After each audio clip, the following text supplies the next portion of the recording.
So hi, Lyndsey. Hi, everyone. It's Mandy. We're back for TTC Chats. Good to see you all. And we have Lyndsey joining us today. So welcome, Lyndsey. Thanks for joining us. Thank you. Good evening. I'm happy to be here chatting with you tonight. So we'll start it off by I was wondering if you could tell us a little bit about your fertility journey. Sure. My husband and I started to try to grow our family in March of 2013. And, I had it perfectly timed, I thought. I had been at my job long enough where, it would take us a couple months to get pregnant. I'd be able to announce. I had been at my job for a full year. And it seemed like it would be perfect timing. And of course, it was not perfect timing, or I wouldn't be here sharing my fertility journey. So I made an appointment at the fertility clinic at the end of that year, so at the end of 2013. And like so many others, it was unexplained infertility. They did all the tests and all the rigmarole, and there was no obvious reason why we weren't able to get pregnant. So we proceeded with IUI, and we did 3 rounds of IUI. And at that point, each time we did it and it was negative, you get your hopes up each month and then they come crashing back down. And after the 3rd round, I met with the counselor at our clinic and I said, I just feel in my gut that this isn't the path for us. I don't think this is going to work. And she said, well, are you ready to give up at this point? I said no, and I knew that meant we would then be looking at IVF. And so that talk was really, really beneficial. And at the beginning of our journey, I thought, oh, I'm not going to need a counselor, probably because I thought it was going to work right away. But I didn't understand the benefit really of talking to somebody else and having sort of a neutral sounding board there and somebody to talk through the emotions and feelings that are going into what you are going through. And that was a really good conversation. And I, resigned myself to the fact that we would need to go through IVF. And so we did our first round. And I'm the type of person who likes to know what to expect. And, you can ask people what it's like, but I was really nervous going into it. I didn't like all the unknowns, how exactly would the medication work? Would I, what would I feel? Or how would it go? How long is it going to take? I mean, they can kind of give you guidelines, but I was nervous and overstimulated, had a lot retrieved. And in the end, we were left with 2 embryos and they transferred a fresh one and it didn't work. And we waited and we transferred a frozen and it worked. And my husband and I were thrilled. But things started to not look good quickly and early on. And I remember being away in New York for a work trip from my husband and thinking I don't want to be here. This isn't working. I know this is going to end badly. I just wanted to be home. And sure enough, right around Christmas, we had a miscarriage. At the same time, we had been concurrently investigating a varicocele for my husband. And the doctors didn't think that was playing a role in it, but I just had this niggling feeling, and so did my husband, that it was part of our issue. And we thought, well, we're going to go through IVF anyway, because, the wait to get the surgery and then the wait for him to recover, and it's going to take a while. And we don't even know that this is the issue. So we'll proceed with IVF. But during the IVF process, he did manage to get a surgery date. So, while I was days away from, officially being declared a miscarriage, he went in for surgery, and it's a rather scary surgery, and we had to drive out of town for it. And when they were there, they discovered there wasn't just one varicocele, but there were 2 major varicoceles. So we had that repaired, and it ended up being a miscarriage. And they tell you that you need to wait 3 months after the varicocele surgery before you try again on your own. So, we were very upset, but we waited the 3 months and we were able to heal a little emotionally. And then we tried on our own again for 6 months and still nothing. So we resigned ourselves yet again to the fact that we would need to go through the entire retrieval process. And we did, and we had 3 embryos this time, no hyperstimulation. And we sent them away for PGS testing, and we only had 1 come back. normal. So we were very nervous again. And we transferred that one embryo, and he is now a 4-year-old. So that is our journey in a nutshell. You know, I learned a lot along the way. I learned a lot from the first IVF round to the second IVF round. We assumed we would need to do IVF again to grow our family further. And I made an appointment at the clinic when I got my period after we had the baby. And I went in for the first appointment, and I actually found out I was pregnant on our own. So it was completely shocking, very surprising, amazing. But you know, you're left still with scars from everything that you went through during fertility treatments. And I couldn't help through that pregnancy feeling like I was walking on eggshells the whole time. I mean, we were beyond ecstatic that we were able to get pregnant, and we were, you know, the pregnancy was progressing properly, but I was terrified the whole time. And you're just sort of left with this, you know, lingering feeling of, you know, when is the other shoe going to drop, or, you know, what next? Because you're so conditioned to, you know, heartache and, you know, the highs and lows of infertility, that it can make pregnancy very scary. And, you know, I'm delighted to say we were able to get pregnant again. And we now have 3 children, but even again, being pregnant for a second time after our IVF round, I was scared, even though I thought, you know, I've done this, I can do this. You're left with an infertility hangover. So that is our journey.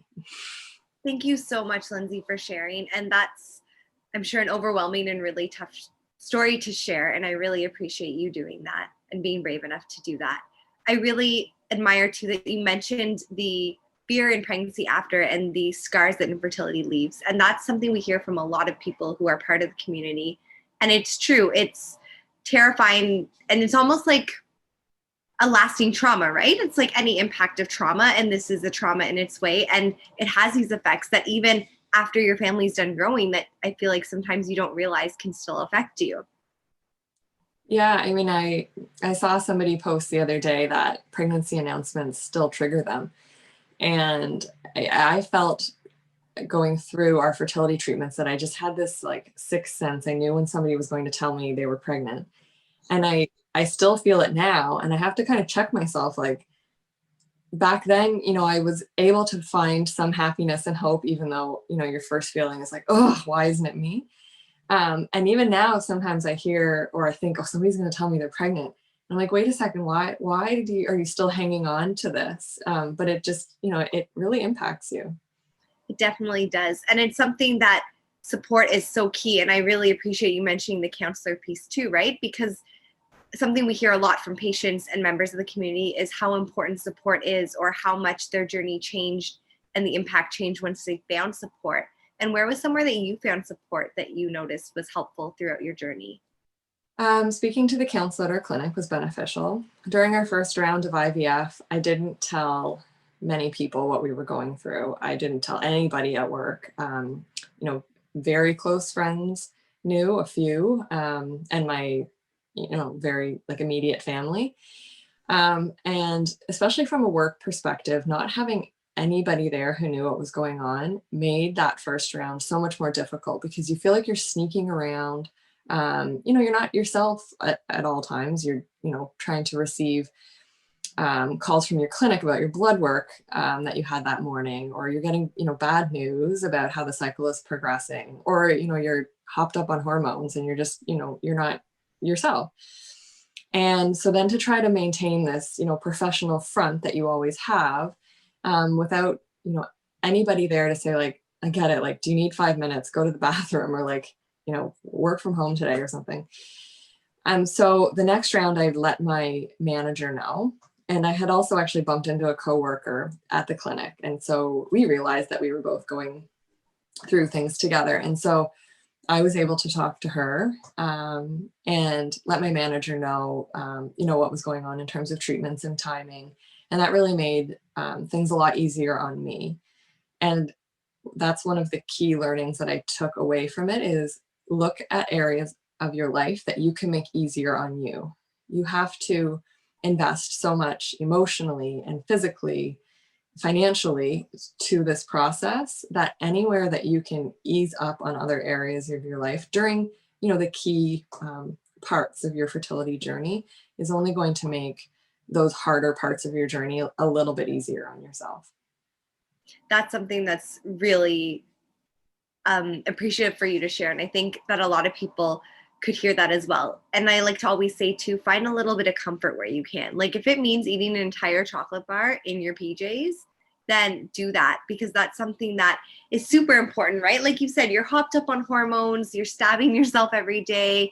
There's so much emotional and physical exhaustion and a toll that it takes on your body, that do what brings you comfort, right? Find those little joys.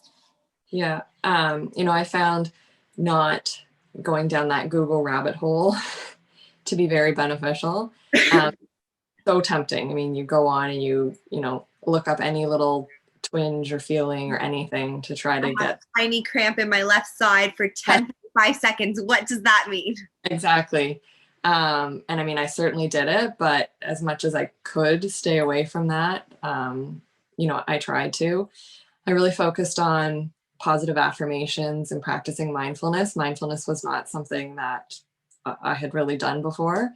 It has now become, a part of my life since going through that, because I realized the benefit of, when your mind starts to spin out of control and the what ifs starts cycling out, being able to kind of rein them in or focus on something positive. I had a picture of our blastocyst, and I would, light a candle and turn on this one specific song that, really filled me with optimism. And I would, envision what this blastocyst was supposed to be doing during that 2-week wait. And, instead of allowing the negatives to spiral out of control, I tried to focus on, what should be happening in the positives and utilize positive visualizations to help sort of calm my mind during that time. That's a fantastic ritual, to be honest. And I think mindfulness can have such a good, important role. It can. I mean, research has demonstrated the benefit of mindfulness, but I wasn't good at it before. I mean, not that I'm great at it now, but I had to really work at it, because part of me thought like, this isn't going to work anyway. And I hadn't done it before. It wasn't something that I was used to. It wasn't a tool that I turned to during stress. And so, I had to sit down, like set a timer and really work at it at first. But, even now when I hear that song that I used to play all the time, I all of a sudden feel, a little bit lighter and a little bit more positive and optimistic. So it sort of was ingrained in me. Another thing that I found really helpful, and this is sort of dependent, I think, on me. So it, might not be beneficial for all, but I like things to be in my control. And so infertility is very much out of your control. Everything is out of your control, basically.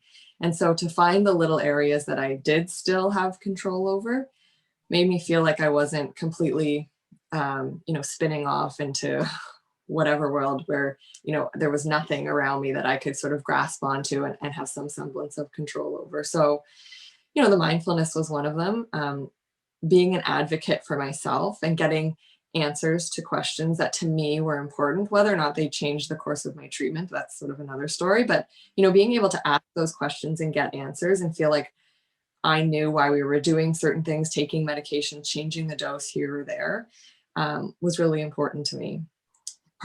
During part of our journey, we switched doctors. I didn't feel like there was a click. We stayed at the same clinic, but that's again something that was in my control. I didn't feel comforted by that doctor, and we switched to a great one. And so there's just little areas where you can exert a little bit of control and make things a little bit better for you along the way. And that's something we actually hear a lot, and something that I felt as well and learned along this journey is that it's so important, and I can't express enough, to be your own advocate. It's tough when going through something like this to have something else on your shoulders, but it's really important that patients are able to advocate for themselves and that they ask those questions, right? Why am I on this dosage? Why am I taking this medication? Why are these choices being made? Yeah. There were some even formats of medication that we were going through, or that I was using during parts of the the cycles, and the side effects or how they worked, like they were awful. And I said, are there other formats of medication that I can take?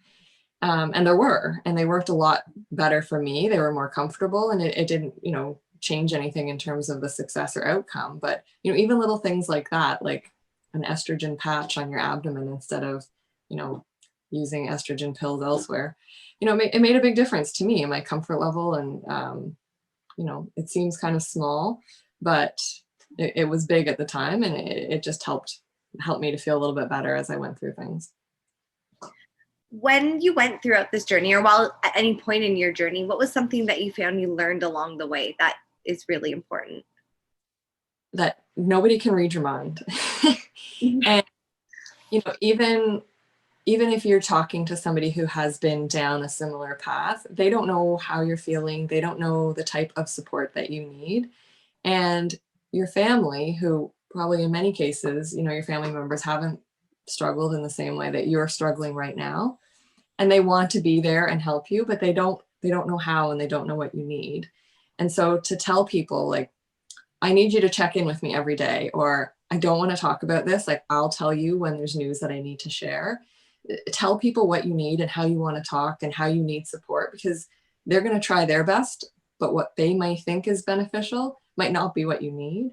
And so, trying to communicate the best you can to those that are trying to help you is only going to be to your own benefit. Thanks. That is something that definitely makes a lot of sense, right? And being comfortable to outline those boundaries and say it, because if someone doesn't know that something's a boundary for you, if they don't know, asking, hey, have you taken a test yet, is something that's going to upset you, they may not mean to be hurtful, right? Especially no. Yeah, most people want to try to help. Exactly, right? It normally comes from a genuine place, especially with family and friends. Yeah. This is always a little bit of a tough question, and maybe the word differently isn't the best choice, but what's something that if you could look back and change that maybe you would do differently, or just even change or approach in a different way? I think advocating for myself more. I learned that more so during the second cycle, but asking those questions that, feel a little bit uncomfortable to ask earlier on. And, your doctors are obviously the experts in the area, but it's important for you to understand sometimes why you're going through those things. And I didn't learn that until our second round of IVF. Pushing when you have that gut feeling. So, they said you can do another round of IUI, but in my heart, I didn't feel like that was what was going to lead us to our family. And then, pushing when it came to the surgery for my husband. So we were told that it's probably not impacting anything, but he had the surgery, and we were then able to get pregnant 2 other times on our own. So did that play a role? I'm not sure. They did find 2, significant areas to fix, but I wished we had pushed for that earlier on too. And then more things in terms of, asking why. So I was told, so for me, exercise has always been my stress reliever, what I turn to, I enjoy it. And during our IVF cycle, I was told, like, just don't move, don't do anything, sit on the couch. And that's, the research shows that's not beneficial, but I was too scared to ask or question or push back. But, going on a walk even would have made a world of difference on some days. And I was terrified. I sat on the couch and, so trying to understand why and push back when things don't seem right, especially, if you have dug into it and you've looked into research, or, you think that there might be something that you can do, even if it's not exercise, it's something else, and they're telling you no, just to understand even why they're telling you no might be helpful as well. Even to just be able to sort through it yourself, right? Like, it's not necessarily saying, okay, change your answer. It's saying, well, why am I not able to do this? And there could be a completely valid reason. I know with exercise, a lot of the time they can't counsel every individual patient. And so from a safety and ease perspective, they'll just tell you not to do anything. But, exercise is a tool that many people use for stress relief, and it can be very beneficial from a physical and mental perspective. And, going on a nice walk during some of those days of the cycle really would have been beneficial to me. For sure. And if there's some more clarity, then it's okay. You might not run a 5K, but you're not going to be terrified to just take a stroll around the block. Exactly. So we always like to end with this question. And I think it's very helpful. It's almost like going back and talking to yourself. But if you met someone today who was about to tell you who told you that they're about to embark on their own fertility journey while dealing with infertility, what's something that you would share with them? To learn to advocate for yourself, to sit down if you're going through this journey with a partner and communicate early on and agree that you're going to communicate throughout. This is very difficult on a relationship. And if you're not communicating your feelings, like your friends and family who are trying to help, your partner can't, read your mind, and they might not realize when you're mentally struggling with something one day. So just, communicate. Understand what normally helps you deal with things outside of your fertility journey, and try to figure out how that translates to helping you through your fertility journey. What do those tools look like that you could turn to during a fertility journey? So if it is exercise, talk to your doctor and say, okay, I got it. I'm not going to train for a marathon, but what can I do? Or if it's, if you've always been a pretty good eater, like in terms of nutrition, figure out, are there things that I can do in terms of nutrition that will make me feel like, I'm taking a little bit more of hold of things. I'll share a little story here. My husband and I, researched everything that we should and shouldn't eat. And we came up with this trail mix for my husband that he called nuts for nuts and seeds for seeds. And it was supposed to be beneficial for sperm. And it was delicious too. It was full of like healthy fats and antioxidants, and there's some dark chocolate in there.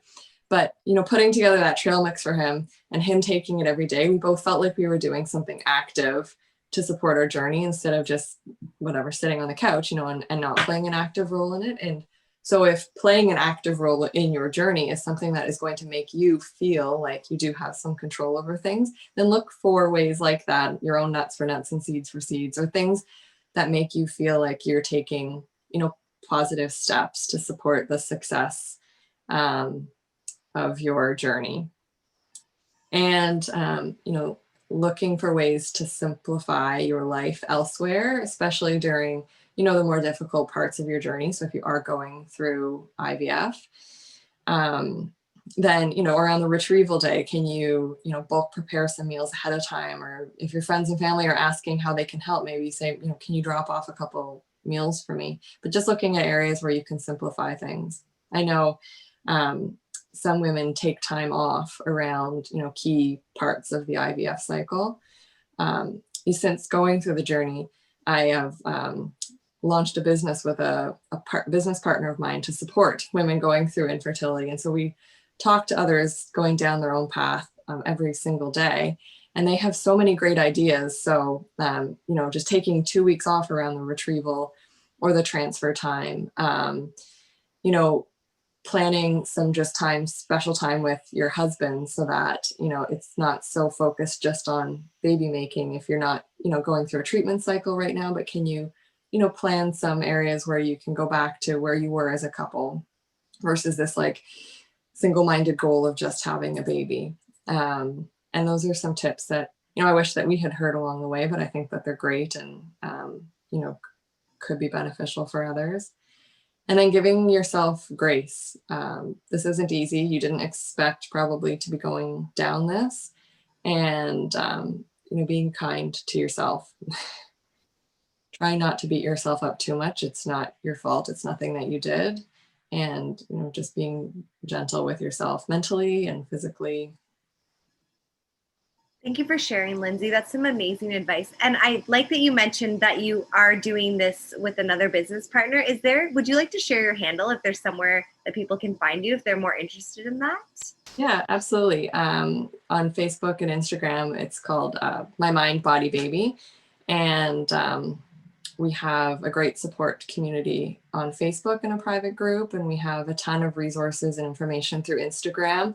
Everything that we do is based on research. So we, our posts are based on research. We'll provide little facts or new research that comes out. inspiration, quotes, that type of thing. And then our website, mymindbodybaby.com, you can find a ton of articles, programs to support you as you go through IVF, IUI, cycle monitoring, PCOS, or that very scary pregnancy after infertility. We're really passionate about trying to make things just a little bit easier for others as they go through it, and making the resources just a little bit easier to find. So thank you so much for that. And I'm sure that that's something that a lot of our followers, people in the community, and people tuning in tonight can appreciate and will check out.